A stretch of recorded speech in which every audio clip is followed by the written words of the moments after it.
সম্মানিত ভিউয়ার্স, আসসালামু আলাইকুম। আরও একটি কনস্ট্রাকশন রিলেটেড ভিডিও নিয়ে আপনাদের সামনে আজকে আমরা এসেছি মকসেদপুর উপজেলায় একটি 3 তলা বাড়ির ফাউন্ডেশন ঢালাই দেওয়ার জন্য। এখানে আমাদের সুদক্ষ ঢালাই কন্ট্রাক্টর দ্বারা আমরা এই ঢালাইয়ের কাজ করে থাকি। আপনারা দেখতে পাচ্ছেন এটি একটি অ্যাটাচড 3 তলা ফাউন্ডেশনের বেসমেন্ট ঢালাই। এই বেসমেন্টটা পুরোটাই একটা বেসমেন্ট। এখানে ঢালাই দেওয়া হচ্ছে 18 ইঞ্চি। ভিউয়ার্স, চলেন আরও কিছু তথ্য আপনাদের সাথে শেয়ার করি।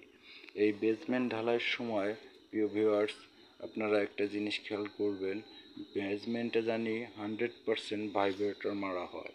ভাইব্রেটর মারলে আপনার বেসমেন্টের ভিতরে যে বাবেলগুলো থাকবে কংক্রিটের ভিতরে সেটি বেরিয়ে আসবে, আপনার বেসমেন্টটি অনেক স্ট্রং হবে, সেক্ষেত্রে আপনার বিল্ডিংও খুব শক্তিশালী হবে।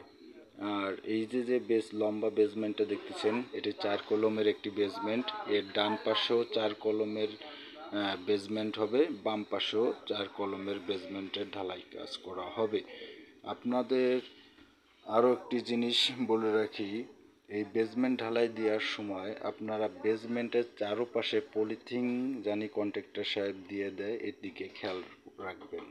এর কারণে যাতে মাটিতে কংক্রিটের স্পর্শ না লাগে, অ্যাটাচ যাতে না হয়ে যায়। ভিউয়ার্স, তো আজকে এ পর্যন্তই।